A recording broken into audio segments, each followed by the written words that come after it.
I want to take the text this morning. Coming down is not an option. Amen. Coming down is not an option.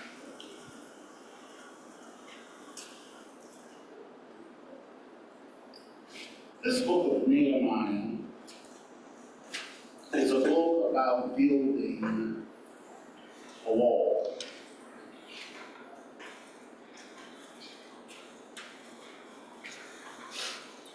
I'm not speaking about the wall that Trump was supposed to build in his first presidential term.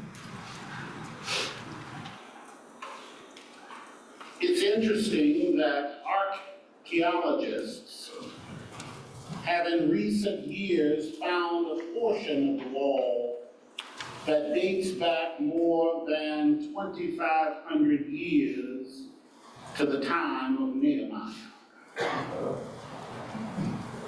The section of the wall that was discovered faces the Mount of Olives and is located just outside what is called the Dung Gate.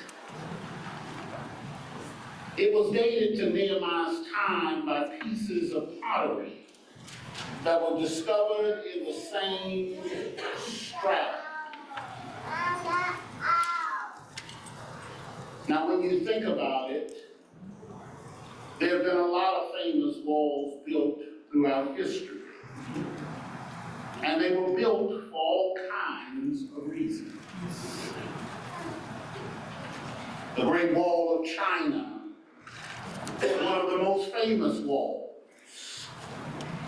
And it was built to keep the invaders out.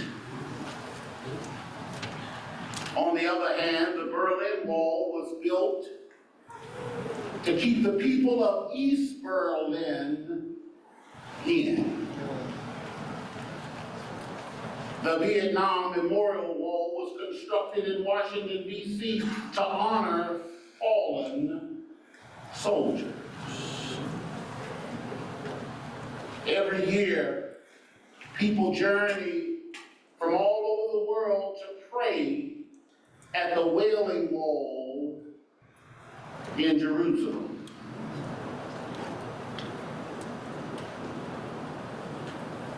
There is also the 85-foot-long wall in Cambridge, Massachusetts, that was built as an art display wall. Rockwall, Texas, got its name because of a strange rock wall in the area.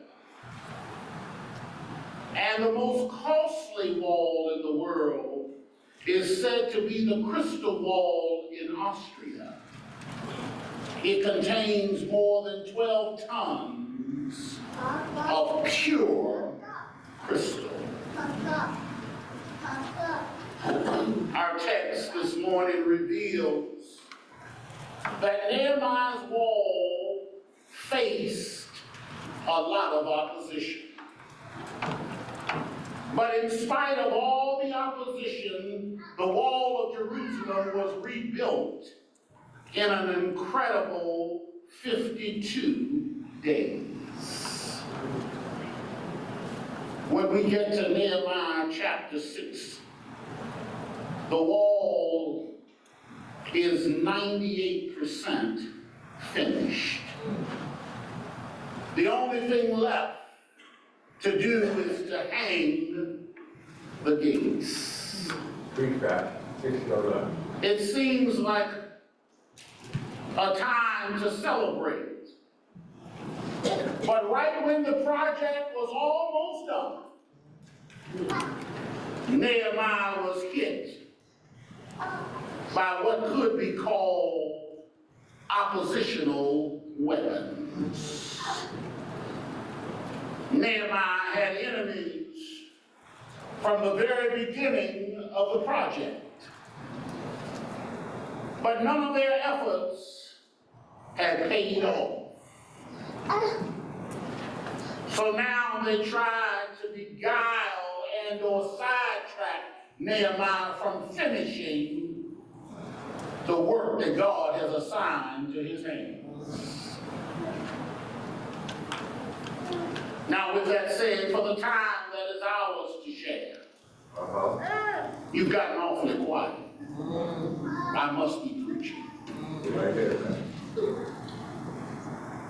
On this first Sunday in February 2025,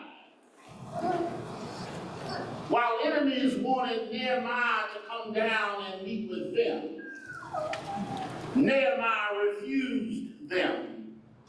And I want to suggest that whatever you are facing, good, bad, and or indifferent, whatever you do, coming down is not an option.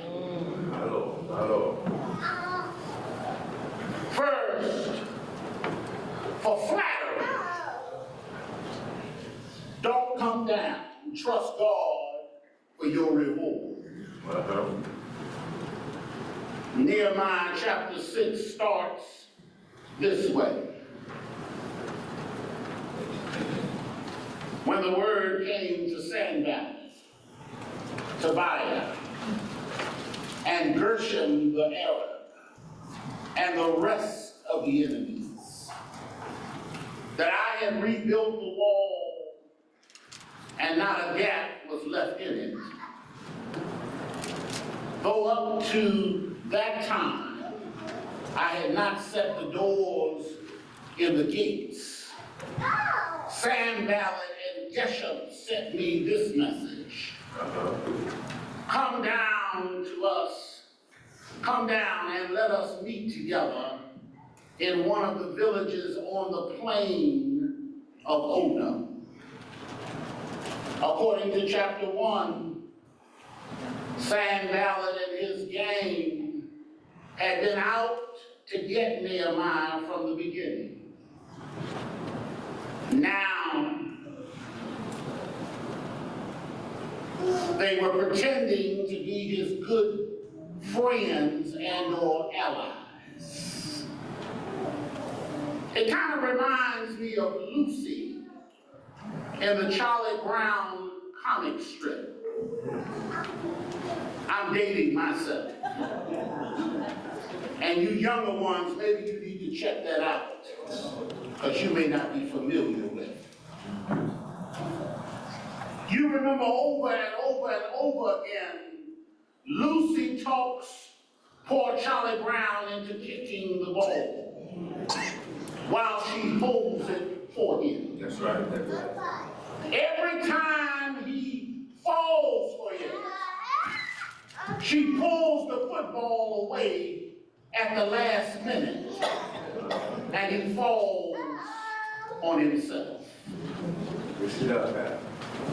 Well, Nehemiah wasn't about to fall for that kind of trick. He knew these guys were up to no good when they invited him to meet with them in the plain of Ono. So he just said, "Oh no," to Ono. Preach, Reverend Mac, anyhow. But wait a minute. Come on. Wait a minute. 4 times. Did you get that, Sharon? 4 times. They sent the invitation. And 4 times he gave them this answer. I'm carrying on a great work. The project that God has assigned my hands. And coming down is not an option. Why should the work stop while I leave it and go down to you? Nehemiah 6 and 3. Nehemiah had his priorities straight. He wasn't about to let anything distract him from finishing the great work that God had set him to do.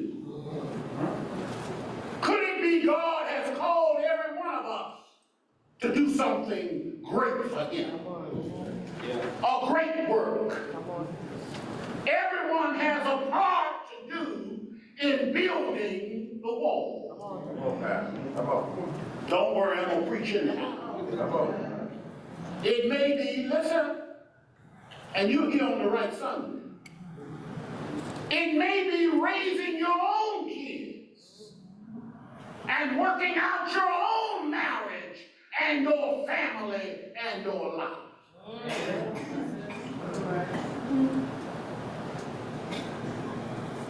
It may be to stop using people for your own aggrandizement.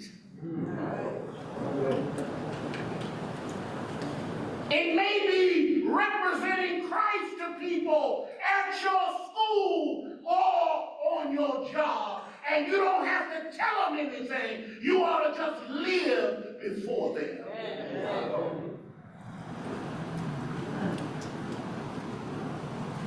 It may be a ministry in the church, teaching,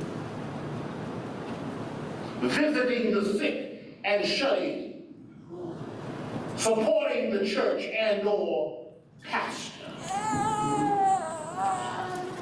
It may be feeding the hungry, helping the helpless, encouraging the despondent.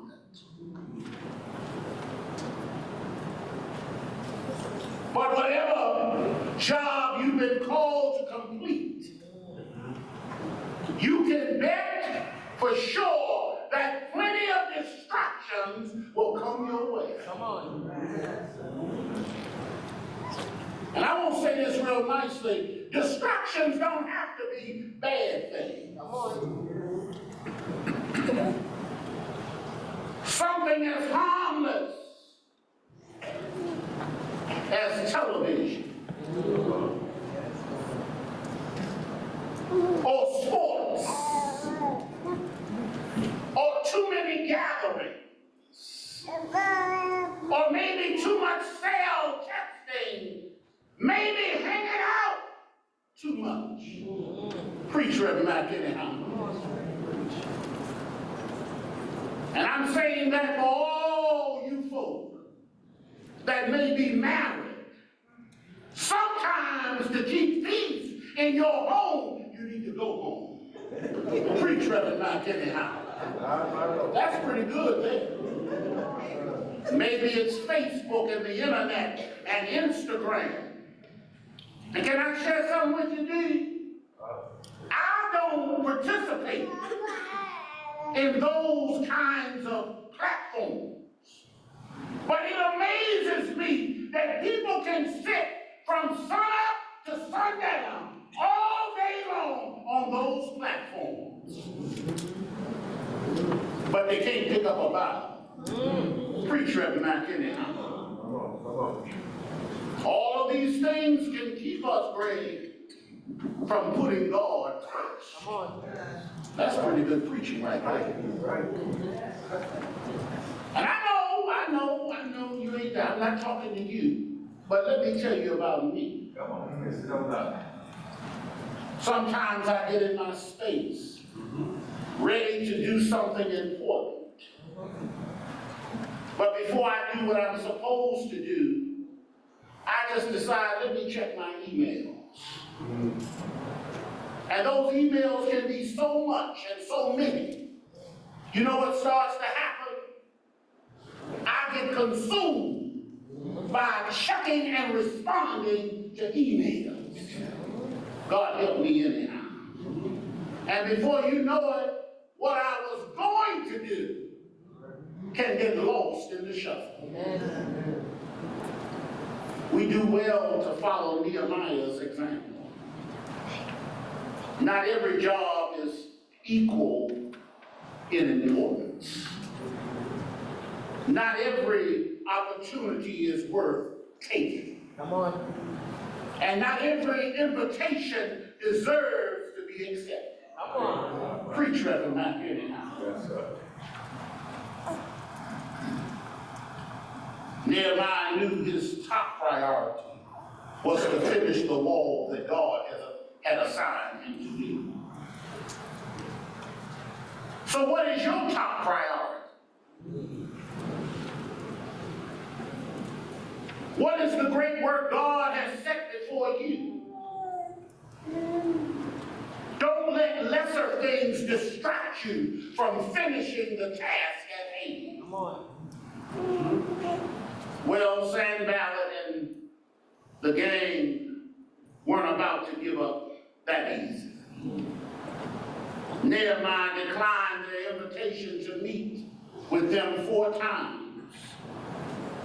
The 5th letter they sent was unsealed.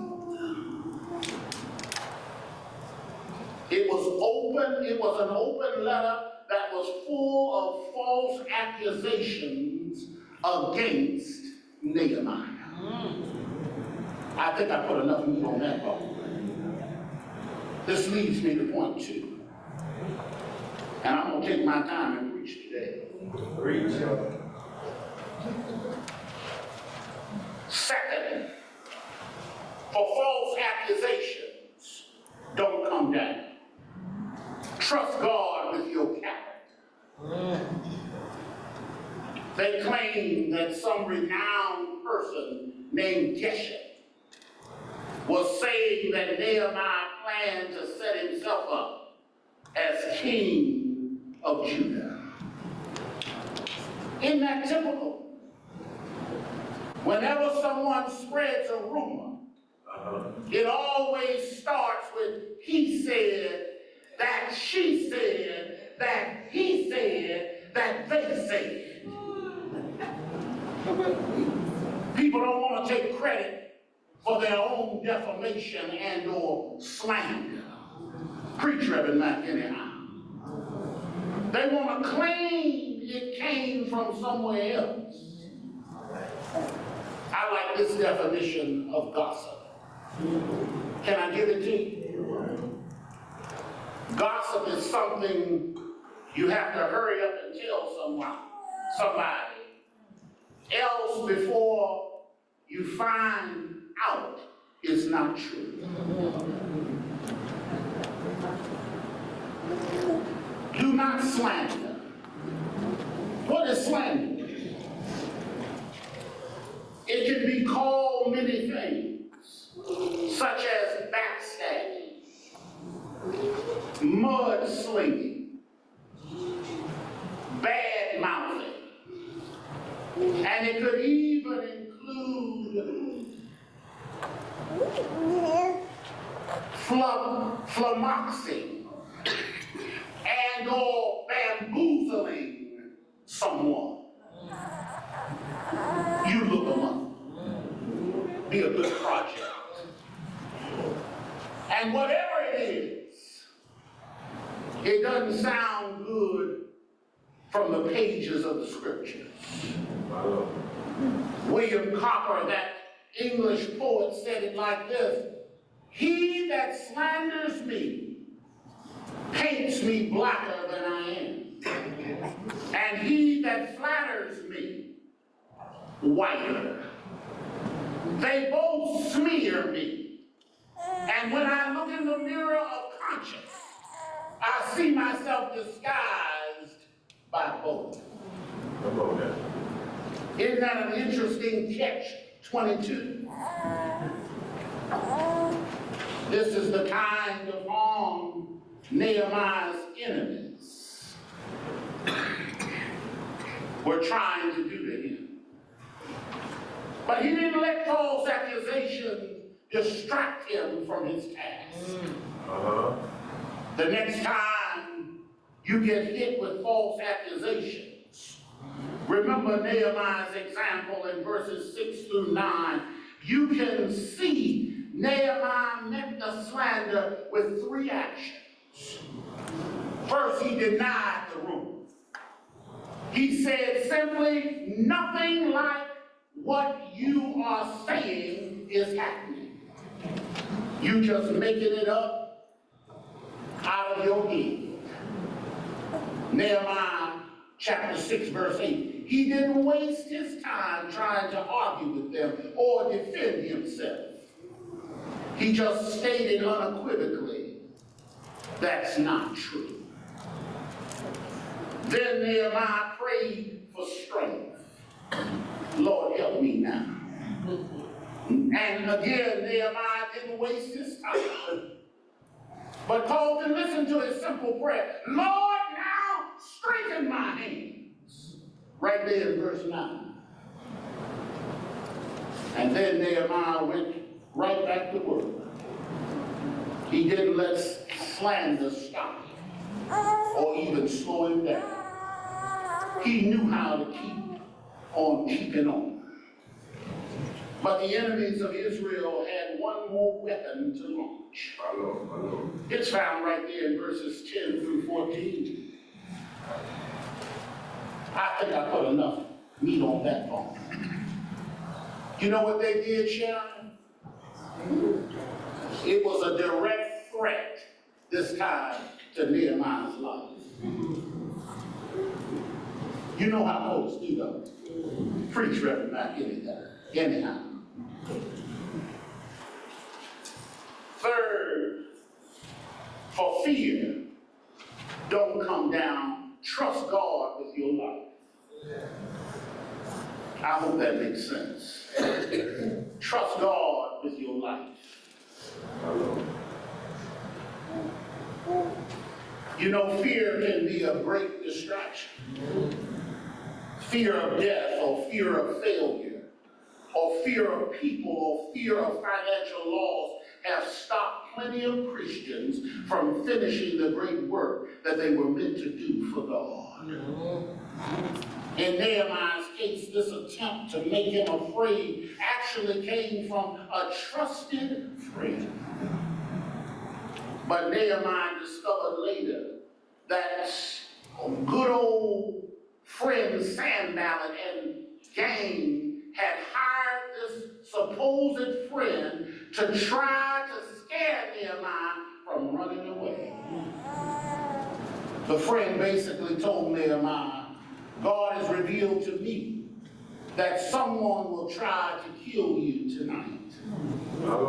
So why don't you hide inside the temple where they can't find you? You have to understand that only the priests were allowed into the closed part of the temple. That's right. If Nehemiah hid in the temple, he would have been committing a sin. And his ability to lead would have been ruined. Of course, that was the whole point of their threat. Here's what Nehemiah said. Should a man like me run away? Or should one like me go into the temple to save his life? I will not go. Verse 11. As always, Nehemiah simply keeps on working. He wouldn't let anything distract him, not flattery, or falsity, or lies, or slander, or fear, and or threat. And here were the results. So the wall was completed. In the 25th, on the 25th of Elul, in 52 days, when all our enemies heard about this, all the surrounding nations were afraid and lost their self-confidence because they realized that this work had been done by the help of God. Found right there in verses 15 and 16. You may think that wraps up the story real nicely. But I need to tell somebody, it's not a happy ending. We're just in the middle of the book. And Nehemiah has a lot more to do. Isn't that the way life is? I used to look at the milestones of my own life and think one of these days I should have been made.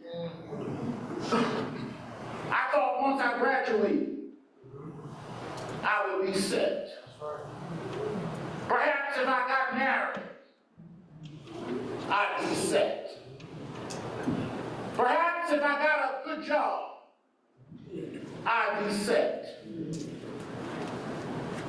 From what people tell me, even if I could retire, I'd be set.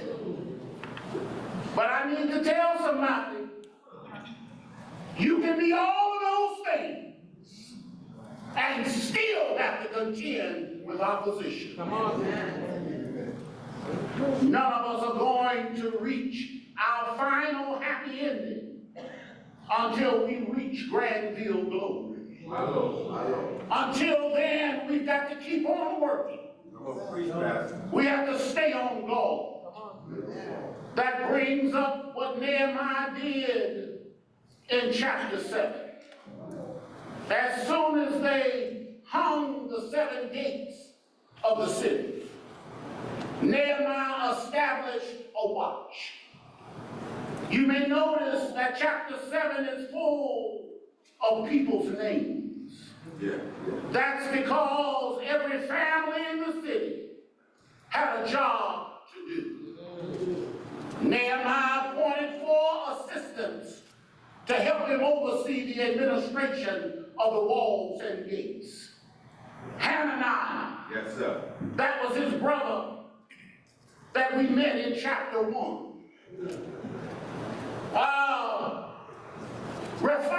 Raphael and Shalom. Nehemiah also appointed watchmen to guard the city gates and walls.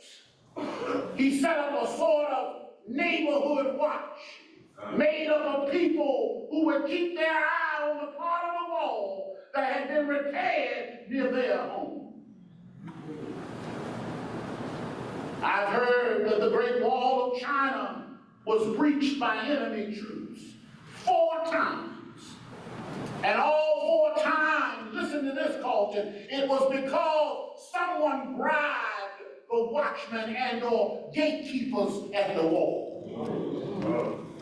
See, people will give you what they think you want. Preach, Reverend, not get out. And sometimes people are watching you not for the good that you represent, but they're watching to see if there's a weakness so they can get in. Preach, Reverend, not. Anyhow. They'll take your weakness, your kindness for weakness. So Nehemiah appointed faithful and trustworthy people to keep the walls and gates truly safe and sound. As I close, and it's about 12:30, I know some of you are saying, thank you, Jesus. In Switzerland, in a church graveyard near the base of a great mountain, there's a special tombstone there with a specific epitaph on it. It is the tombstone of a man who died on a mountain climb.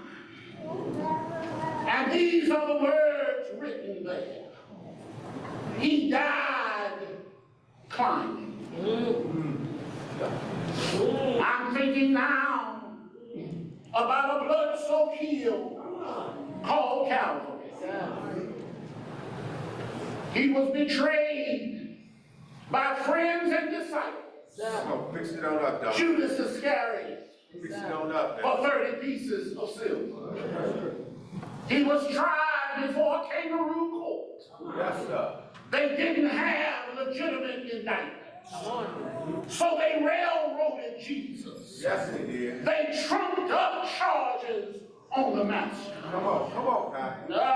He was pushed back and forward between a judge who couldn't make up his mind and between a henpecked procurator by the name of Pontius Pilate, who could not render a decision without listening to the whisperings of his wife. Tell it, Doc. He was spat on by a capricious crowd. Yes, sir. The same crowd that cried, Hosanna, on Palm Sunday became a motley crew that would cry just a few days later, crucify him. That's right. He carried his cross, Yes, stumbling up that hill, nailed to rough-hewn timber, Tell it, Doc. strung up like a common thief, placed between two thieves, nails in his hands and feet, spear wound in his side, the crown of thorns on his head, and the blood came streaming down. Jesus never said a mumbling word, nothing to drink but a coma-inducing narcotic, vinegar and wine, deserted by his disciples, forsaken by his family and friends, humanity shivered, nature rocked, dead men and women walked the streets of Jerusalem, darkness covered the face of the deep, lightning zigzagged across the belly of darkness, thunder roared like a drum major for justice, the sun refused to shine, the moon hemorrhaged away in blood, the curtain in the temple was rent from top to bottom, and yet there was a conscious decision. He would not come down from the cross to save himself, but he decided to die.